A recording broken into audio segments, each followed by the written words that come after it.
Tomie de PAOLA's Christmas Tree Book.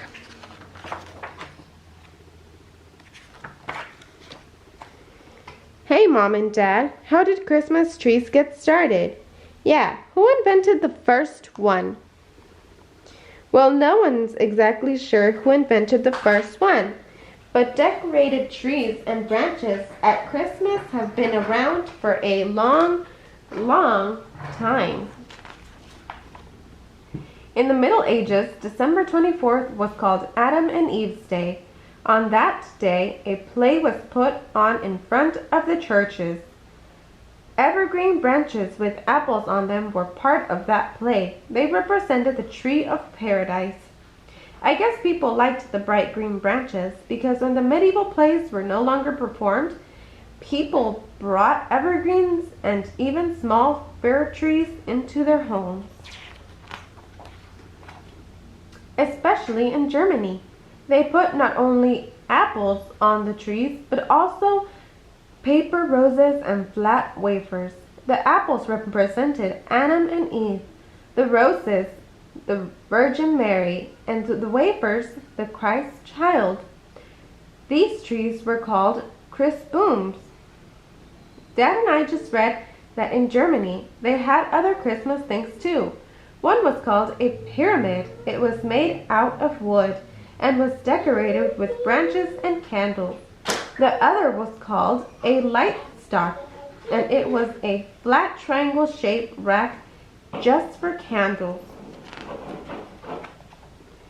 Right? Lots of Germany people had either a pyramid or a light stock and a Christbaum standing side by side in the same room. Finally, the candles were moved from the pyramid to the tree. Of course, the old-time trees were small and were put on tables. It wasn't until the Christmas tree came to America that it reached from the floor to the ceiling. When did Christmas trees come to America? Well, the first trees known about were decorated in 1747 by a group of people from Germany called Moravians. They lived in Bethlehem, Pennsylvania. Little by little, as more German people moved to America, there were more Christmas trees. Other people borrowed the custom, and by the 1800s, many magazines had articles about them. Famous people had Christmas trees too. In England, Queen Victoria's German husband, Prince Albert, helped to make them popular. He gave decorated trees to schools and army barracks. And at the palace, there was a separate tree for each of the young prince and princesses. President Teddy Roosevelt decided not to have a Christmas tree one year because he was worried that too many trees were being cut down. His son Archie was so disappointed that he decorated his own tree and hid it in a closet. Of course, Christmas trees aren't cut down from forests anymore. They are grown on farms, like the ones we went to as a special crop. By the 1930s, Christmas trees became really popular, and now, everywhere you look at Christmas, you'll see a Christmas tree. Look, Grandma, how beautiful! I have the Christmas tree stand all ready. You know, when I was a little girl, we didn't have a Christmas tree stand.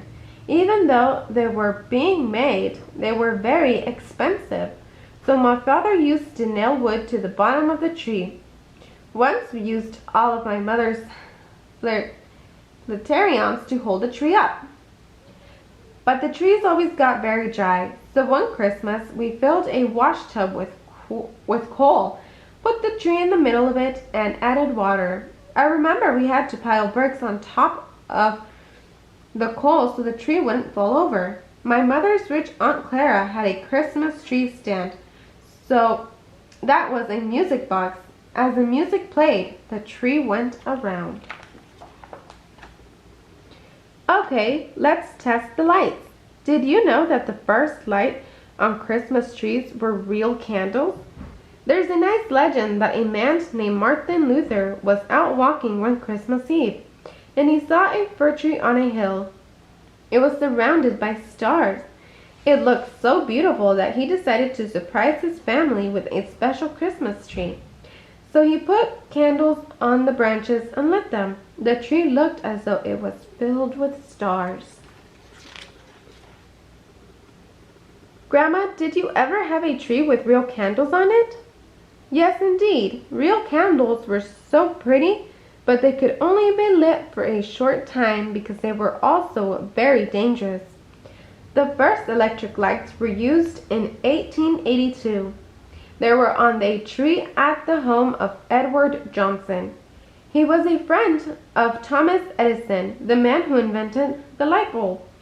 In 1895, Grover Cleveland was the first president to use electric lights on the tree in the White House.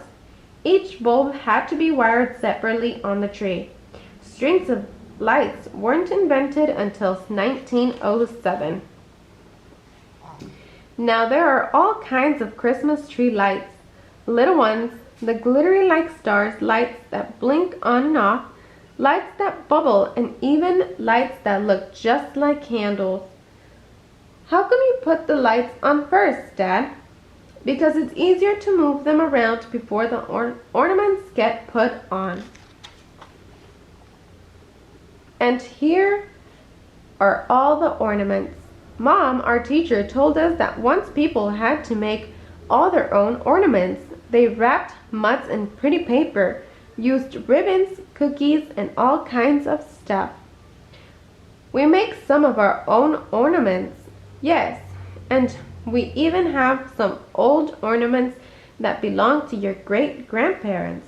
There are tin ones, cotton ones, wax ones, spun glass, and paper ones. And these beautiful glass ones. Did any of you know that almost all glass ornaments used to come from one village in Germany called Luschia?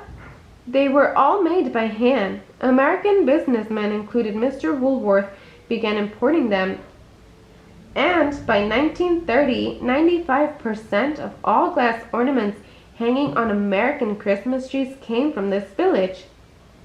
It wasn't until 1939 that glass ornaments were made in America. Could somebody hand me the star? Why did you put a star on top of the tree, Grandma? Our family uses a star to remind us of the Star of Bethlehem. There are so many different ways to decorate a Christmas tree. The main thing is that every family's Christmas tree is very special to that family. Ready?